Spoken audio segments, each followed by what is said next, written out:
que eu entendo de informação é que o Ancelotti ficou furioso pelos vazamentos. Onde há informação de que Ancelotti não gostou do anúncio da CBF. Aí também tá um pouquinho demais essa história, né? Não gostou, a CBF vai esconder por um ano que ele é o técnico da seleção brasileira? Não tem como. Eu não entendo também essa tara da CBF com o Ancelotti. O cara já enrolou pra caramba a CBF naquele período ali anterior ao Dorival Júnior e não veio. A CBF já deveria ter tomado a mínima vergonha na cara e não ficar cedendo tanto também para ser o Ancelotti. Galera, o PVC trouxe aqui a informação lá do Portal Áudio porque que o Carlo Ancelotti teria desistido de vir treinar a seleção brasileira. Ele ficou bem desconfortável com uma situação, né, que está acontecendo aqui no Brasil. Isso chegou lá na Espanha e ele teria ficado bem desconfortável e por isso desistiu de vir treinar a seleção brasileira. Então já deixa o like aí no vídeo, se inscreva no canal para não perder os próximos vídeos e os créditos estarão aqui na descrição. A gente vai falar sobre os novos alvos da seleção brasileira. Mas antes da gente dar esse passo à frente, né, pensar quem pode vir, vamos entender o que aconteceu. E aí, Igor, quero saber de você já. Como é que foi toda essa situação? O Ancelotti com dificuldades de acertar a sua rescisão aí com o Real Madrid, ele tem contrato em vigor até junho de 2026. Havia essa sinalização de ele sair antes do tempo desse contrato e era nisso que a CBF estava de olho. Mas aí ele tem tido esse entrave aí com o clube. O Real Madrid também não gostou muito dessa história que se tornou muito midiática, acabou se tornando uma novela. O que mudou os rumos de uma negociação que parecia próxima aí da CBF com o Ancelotti? A gente comentou que estava nessa expectativa, né, durante essa semana de ter o fim do casamento de forma mais contundente, mais clara, né, em relação aos caminhos e ao tempo e ao momento que essa relação entre Ancelotti e Real Madrid poderia terminar para que a CBF então pudesse de fato formalizar o desejo de contratar o treinador. E quando a CBF observou, né, meio dos intermediários, enfim, toda a dinâmica de conversas do Ancelotti em relação ao Real Madrid, ficou muito claro de que essa rescisão não se daria, na perspectiva da CBF, no tempo desejado para que ele pudesse estar aqui e convocasse a seleção já a tempo da próxima data FIFA. É o que a gente tem dito já há um tempão, porque o Edinaldo queria muito que o técnico que viesse agora já assumisse a pré-lista para ser mandada para a FIFA no dia 18 e comandasse a seleção nos treinos, né, no dia 2 de junho, nas partidas contra o Equador e o Paraguai.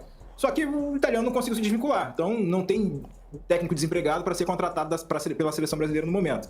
E aí informações adicionais também dão conta, né, desse endurecimento por parte do Real Madrid, Florentino Pérez não liberando de forma facilitada essa rescisão do treinador italiano, que pode muito bem, né, e tem, entre aspas, uma tranquilidade à mesa de negociação, porque o contrato dele atual, que está em vigor, vai até o meio do ano que vem. Então, para essa dinâmica de discussão sobre multa rescisória, liberação, valor, para onde vai, para onde vem e tal, o Ancelotti acabou se sentindo muito confortável em não ele mesmo tomar a iniciativa de eu vou embora e não precisa me pagar nada, e aí não houve o acerto entre Real Madrid e o treinador que fizesse com que o caminho para a CBF ficasse aberto. Então, a negociação ficou considerada como travada nesse momento, e a CBF já está em busca de reaquecer a discussão com o Jorge Jesus, que nunca foi, como a gente disse nos últimos dias aqui, né, nunca foi descartado completamente, o contato dele está salvo lá, as conversas estão sendo mantidas, e a CBF estava esperando algo mais concreto dessa novela Ancelotti, que acabou se desenrolando ontem, né, e as informações chegando aqui ao Brasil também em relação a esse assunto,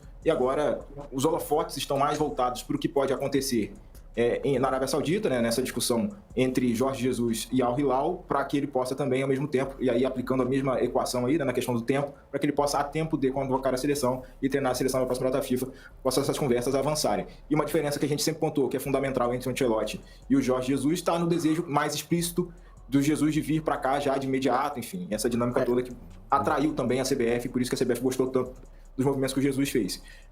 O Rodrigo Matos traz a informação hoje cedo de que essa opção da CBF de preferir avançar inicialmente com o Ancelotti deixou o Jesus um pouco ressabiado, um pouco magoado, e agora a CBF vai precisar percorrer algum caminho também para reconquistar o treinador de forma plena e completa, para que ele possa então embarcar nesse projeto da seleção brasileira. E como a gente também já tinha dito, né, o leque de estrangeiros ele é muito amplo dentro do olhar relativo para o que se precisa fazer para a seleção brasileira.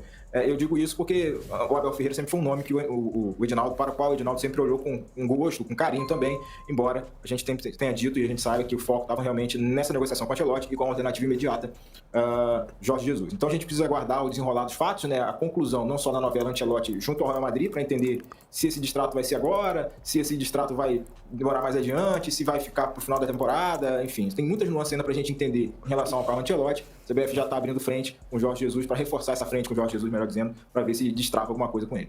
Eu estou trabalhando com uma informação um pouquinho diferente só, que assim, O que eu entendo de informação é que o Ancelotti ficou furioso pelos vazamentos. Porque, assim, com todo... Estou falando da minha apuração, que, claro, respeitando a apuração de todo mundo. E aqui a gente está nesse processo de unir várias pontas mesmo, Claro. né? São muitas apurações, são muitos lados, e isso faz parte do trabalho jornalístico. Por que o Real Madrid teria que pagar a multa? Por que o Real Madrid tem que pagar a multa de alguém que quer sair? O Ancelotti quer sair. E aí tem um ponto que se une a isso, que é por que o Rodrigo Caetano... Vamos lá, o Igor estava na CBF no dia... Hoje faz 36 dias que a seleção perdeu para a Argentina e faltam 34 dias para o jogo contra o Equador. Ou seja, a gente já passou mais da metade do tempo.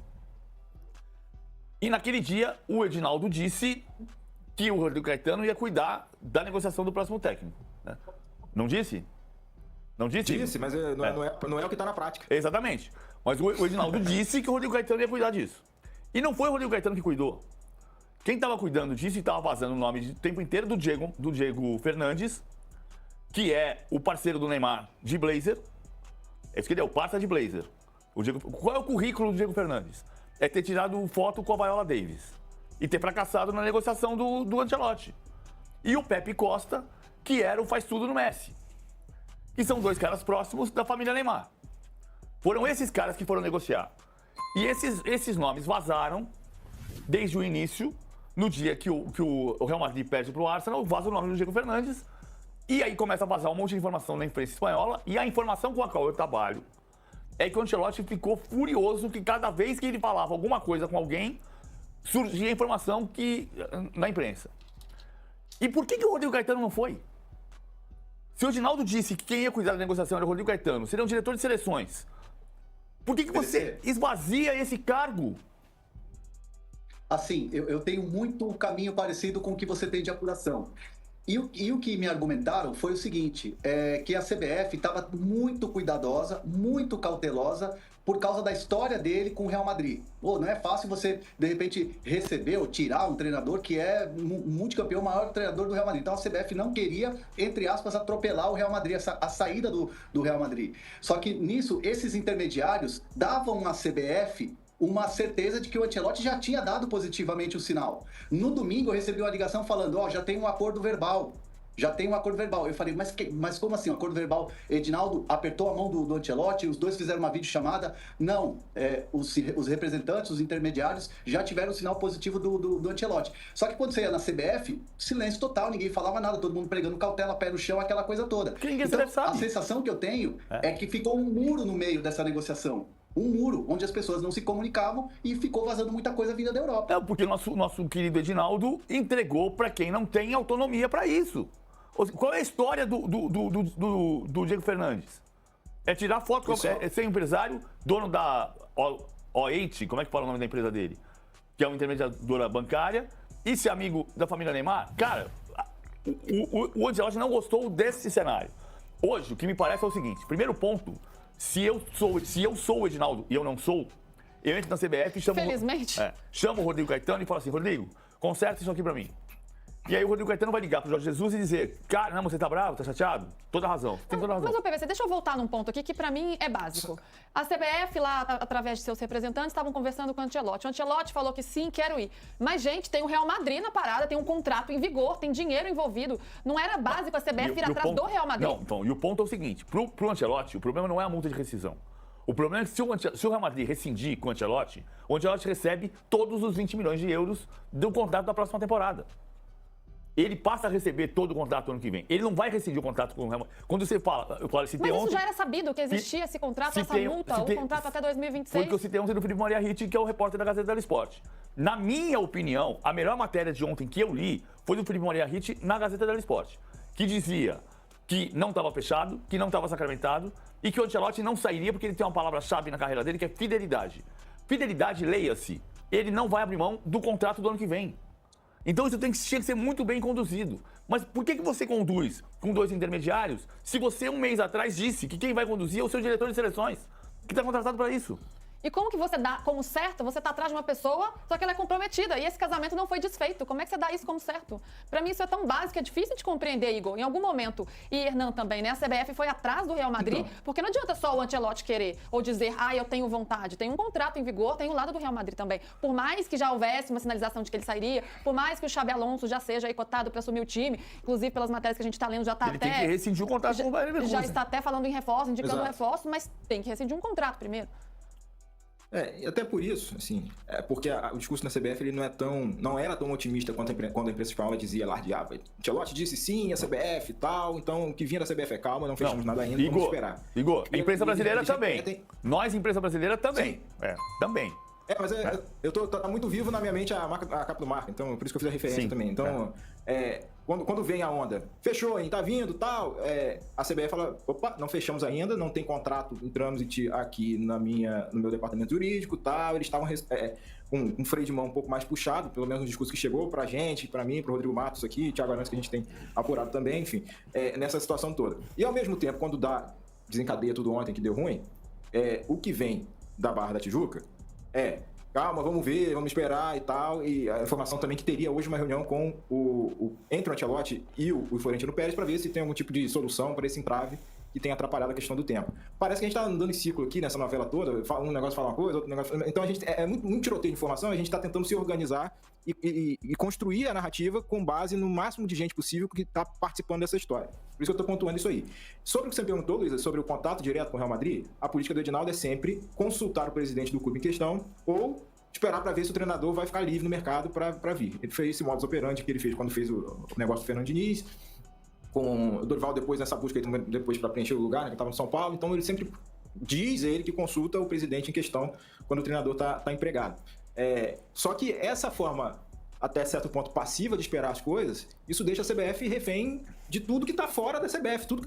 A CBF olhando pro cenário, não consegue concretizar uma negociação com ninguém, fica, como Jesus disse, numa conversa de conversa com o outro até lá, e o tempo passa. O PVC pontuou muito bem essa linha do tempo de discussão, a gente já está mais perto do jogo do que estava da demissão, né, do que está da demissão, e a CBF, nesse momento, não tem uma solução definitiva para o comando da seleção brasileira. Então, a gente fica meio diante desse monte de informação, de tiroteio de informação que vem da Espanha, e o discurso na CBF estamos esperando, vamos ver, pode ser que tenha alguma coisa ainda, mas obviamente que eles estão conversando com o Jorge Jesus, esse contato com Jesus nunca acabou, embora a preferência, repetindo, tenha sido pela continuidade do Ancelotti. Então, é uma novela que daqui a pouco à noite pode mudar, não só porque é inerente ao futebol, mas porque justamente esse monte intermediário vai alimentando um disse-me-disse, um disse-me-disse, um disse-me-disse. Então, o que pode estar fechado no dia anterior já está negativo no dia seguinte, e a gente fica tentando medir esse monte de onda que vem para o nosso lado. Porque então, a grande pergunta, um pouco disso. a grande pergunta agora é a seguinte, então nunca largou o Jorge Jesus, mas quem não largou? Porque foi o Diego Fernandes, foi o Pepe Costa ou foi o Rodrigo Caetano? Não foi o Diego Fernandes e nem Pepe Costa, foi o Rodrigo Caetano. Exato. Esses caras estão lá na missão Ancelotti. Aí a CBF tem outros caras, outros nomes para tratar com o Jorge Jesus. E o diretor de seleções está fazendo o quê? A Rimed X, bom, só a parte. Eu entendo que hoje o cenário mais claro é o Rodrigo Caetano chamar para si, e para isso o Edinaldo precisa chamar o Rodrigo Caetano e falar, Rodrigo, você que vai resolver, se vira, vai lá e resolve. Vamos pegar só a parte, a questão do Jorge Jesus. O Jorge Jesus perdeu ontem, o Al-Hilal perdeu ontem e foi eliminado da Champions League da Ásia. Então, nesse momento, ele tem só o Mundial de Clubes. Ou seja, ele tem que se desvincular do contrato que termina em 30 de junho, antes do Mundial de Clubes. Parece mais simples, mas pode não ser, depende dos árabes. Segundo ponto, a situação Abel. Olha o complexo das datas. A gente sabe que o Edinaldo Rodrigues e Leila Pereira estão muito próximos. Então, digamos que o Edinaldo passe a mão no telefone e ligue para Leila. Leila, preciso do seu técnico emprestado para o primeiro decanato de junho, que tem 2 jogos contra o Equador e Paraguai, e depois ele vai para o Mundial e volta e eu contrato ele para a CBF. Vamos pensar isso aqui? Uma hipótese. Então é isso, galera. Essas são as informações aqui que o Portal UOL trouxe nessa atualização sobre o motivo do Carlo Ancelotti ter desistido de vir treinar a seleção brasileira. Ao que tudo indica, ele ficou bem desconfortável com as notícias que estavam sendo divulgadas, né? E essas notícias de que já tinha um acerto, que já tinha um acordo com a CBF, chegaram lá na Espanha. Isso acabou também deixando o Real Madrid desconfortável. E para não continuar, né, com esse problema todo, ele não tinha ainda se acertado lá, não tinha alinhado como ficaria pegar a multa, né, de quebra de contrato do Real Madrid. Então por isso ele optou em desistir de de continuar a negociação com a seleção brasileira. E tem a informação de que Jorge Jesus ganha força agora para assumir a seleção, de que a CBF retomou o contato com ele, né? Tem ali falado que ele ficou um pouquinho chateado por conta da seleção ter priorizado o Ancelotti, não ele, mesmo ele falando, né, que tinha o total desejo de vir treinar a seleção, mas agora ele está em opção e o nome de Abel Ferreira também ganha bastante força para assumir o comando da seleção. Até citaram uma hipótese ali dele dividir essas atenções bem no começo ali nesses dois amistosos entre Palmeiras e seleção, mas né, é uma hipótese apenas, pessoal. Vou pedir para vocês até deixarem opinião aí nos comentários se vocês preferem Jorge Jesus ou Abel Ferreira. E também curta o vídeo, né? Se inscreva aí no canal, enche de like esse vídeo e os créditos para o UOL estarão aqui na descrição. Um grande abraço e até a próxima.